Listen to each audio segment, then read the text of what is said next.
Oi gente, seja bem-vindo ao meu canal. Se você é novo por aqui, eu costumo falar sobre casos criminais reais nas quartas e em algumas sextas eu falo sobre mitos e lendas enquanto me maquio. Então, se você gosta desse tipo de conteúdo, não se esqueça de se inscrever, deixar seu like, que é muito importante para a divulgação do canal. Lembrando que se vocês tiverem alguma sugestão de casos, mitos ou lendas, é só comentar aqui embaixo que eu tento trazer o mais rápido possível. Inclusive, o vídeo de hoje é uma sugestão da Lady, muito obrigada. Demorei um pouco pra trazer esse caso, mas eu trouxe. Então, chega de blá blá e vamos pro caso de hoje.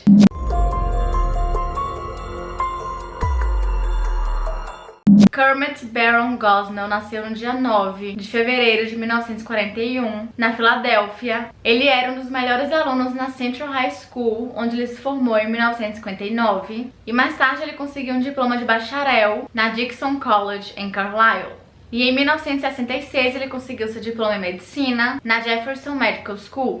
Foi relatado que ele passou 4 décadas praticando medicina entre os pobres, incluindo a abertura da Mantua Healthway House, uma clínica de reabilitação para viciados em drogas no oeste da Filadélfia, perto de onde ele cresceu, e um programa de ajuda para adolescentes. Ele se tornou um dos primeiros defensores do direito ao aborto nas décadas de 1960 e 1970 e, em 1972, voltou de uma temporada na cidade de Nova York para abrir uma clínica de aborto na Lancaster Avenue, em Mantua, chamada Women's Medical Society. Gosnell disse a um repórter do Philadelphia Inquirer em outubro de 1972: "Como médico, estou muito preocupado com a santidade da vida, mas é por essa razão exata que faço abortos para mulheres que desejam e precisam deles." No mesmo ano, ele chegou a realizar 15 abortos de segundo trimestre na televisão, usando um método experimental chamado Super Coil, que havia sido inventado por Harvey Korman.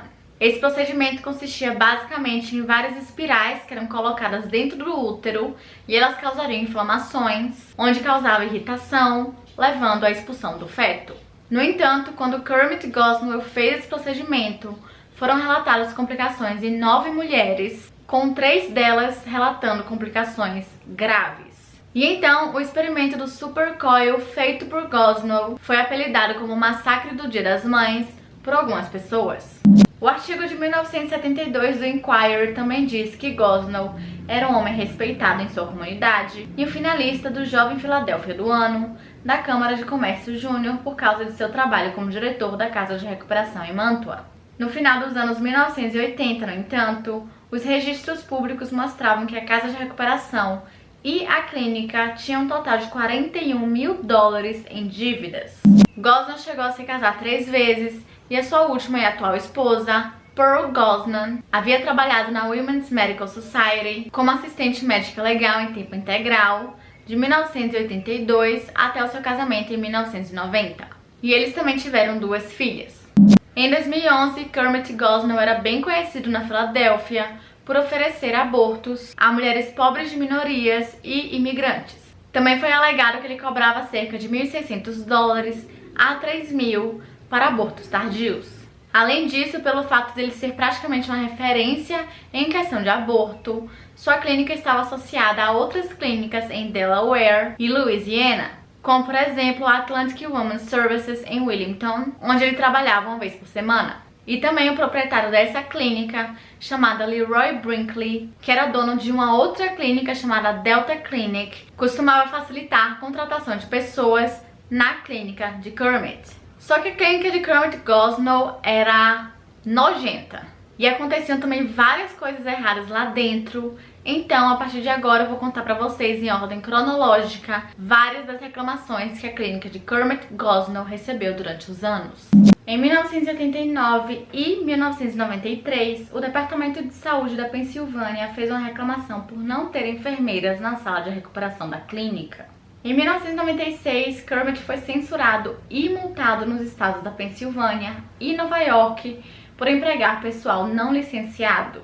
Ainda por volta de 1996, o pediatra Dr. Ray Schwartz, que era ex-chefe dos serviços para adolescentes do Hospital Infantil da Filadélfia, e em 2010 foi o comissário de saúde da Filadélfia, testemunhou na audiência de 2010 que por volta de 1996 ou 1997, ele havia entregue em mãos uma carta de reclamação sobre a prática de Gosnell ao gabinete do secretário de saúde e parou de encaminhar seus pacientes para a clínica, porém não obteve resposta.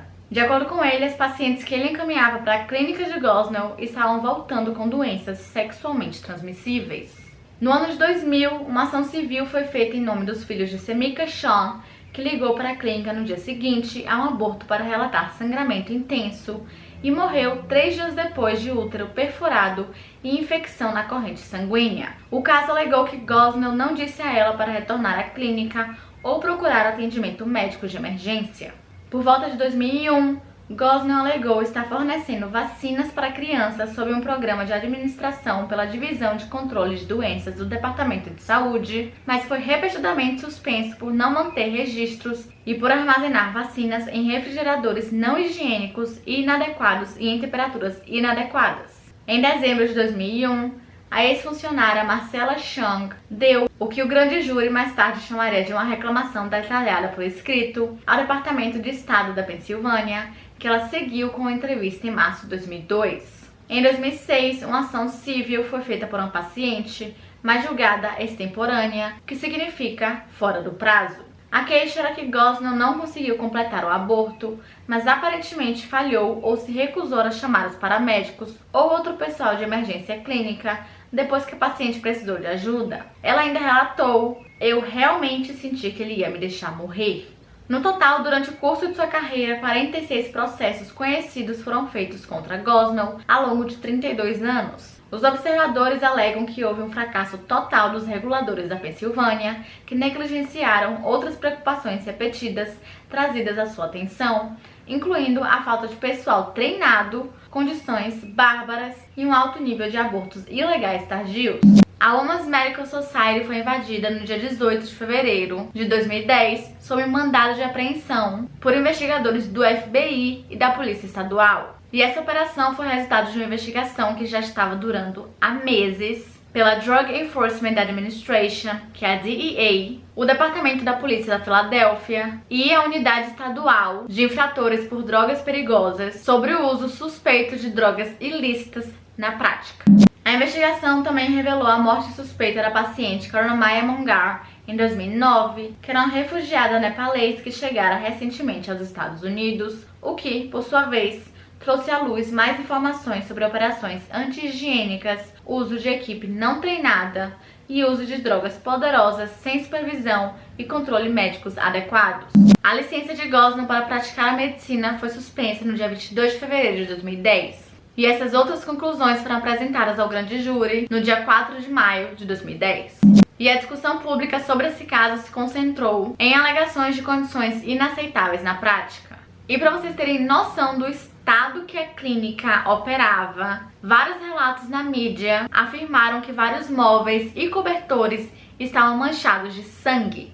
Além também de existirem vários gatos na clínica que simplesmente faziam cocô nos corredores e ninguém limpava.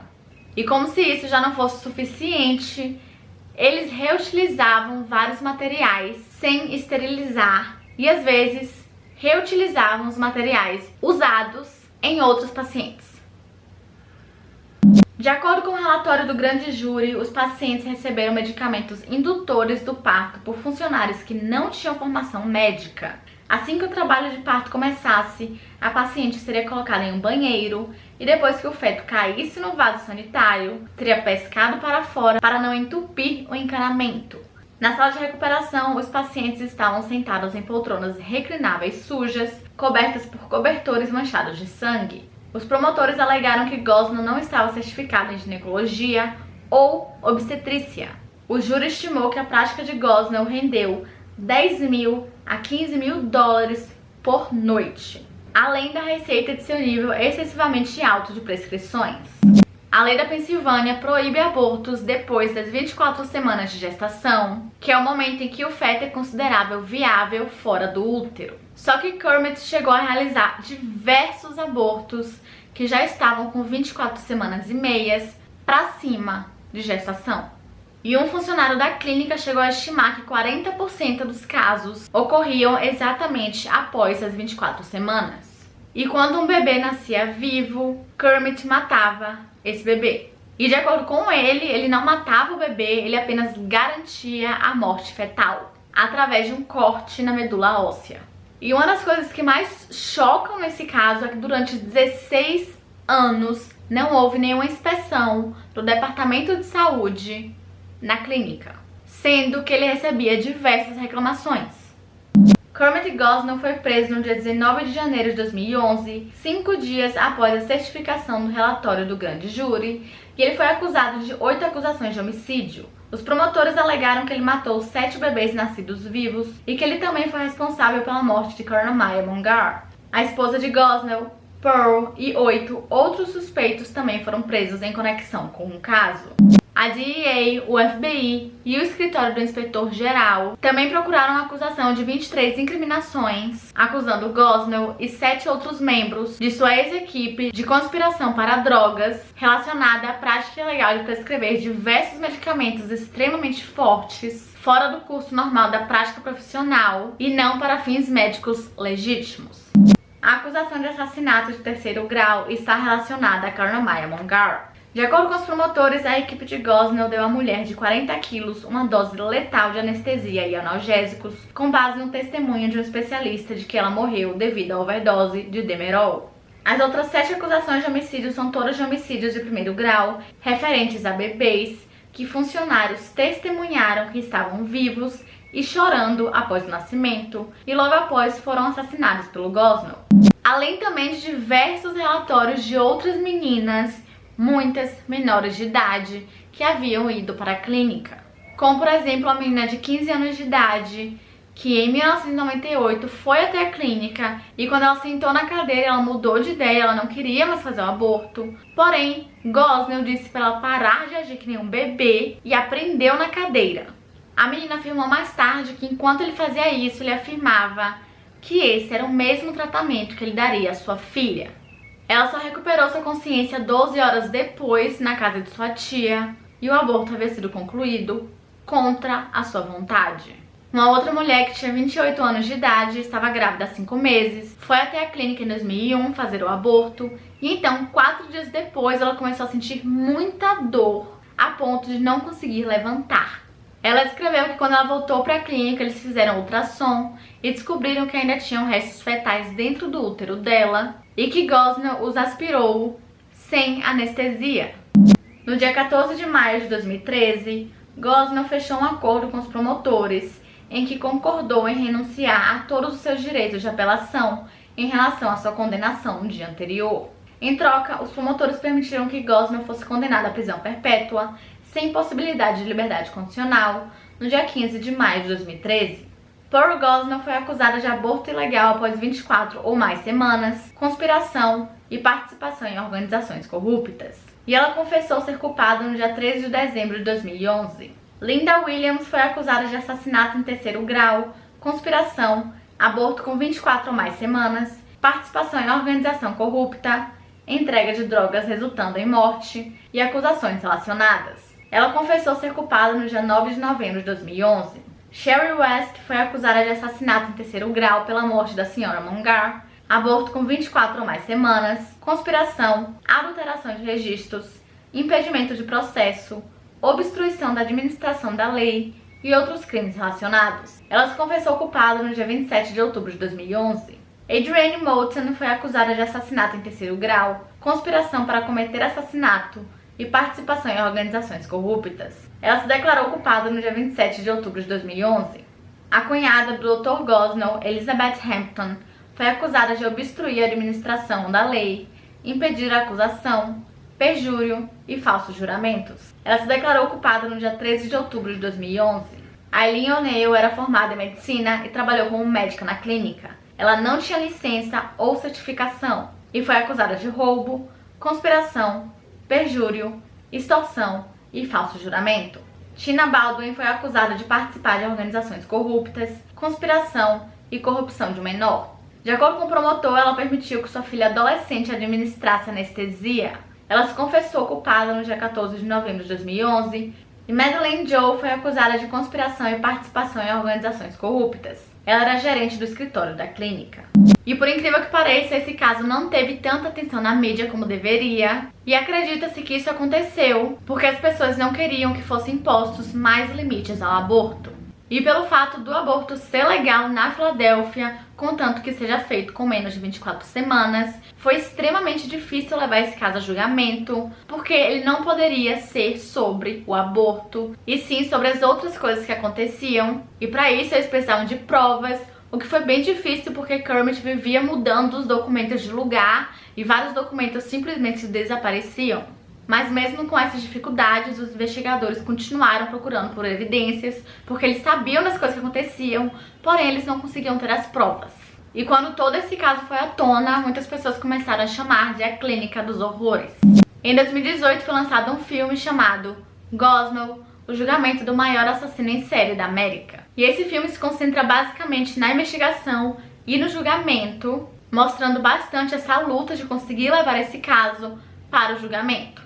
E ele foi inspirado em um livro escrito sobre o caso chamado Gosnell, a história não contada do assassino em série mais prolífico da América.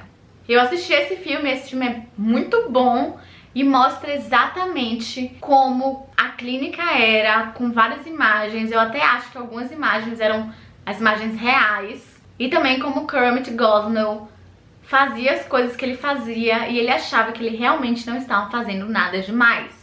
Porque o discurso que ele fazia é que ele estava ajudando as pessoas mais pobres a conseguirem os abortos, porém ele ignorava todas as coisas que ele fazia por trás para poder ajudar essas mulheres. E ele quebrava várias leis no meio do caminho. E é isso, gente. Esse foi o vídeo de hoje. Eu espero que vocês tenham gostado. Se vocês gostaram, não se esqueçam de se inscrever, deixar seu like, que é muito importante para a divulgação do canal. Lembrando que se vocês tiverem alguma sugestão de casos, mitos ou lendas, é só comentar aqui embaixo que eu tento trazer o mais rápido possível. Às vezes eu demoro um pouco, mas não se preocupem, que se o caso tiver informação suficiente para um vídeo, alguma hora eu trago. E é isso, até semana que vem.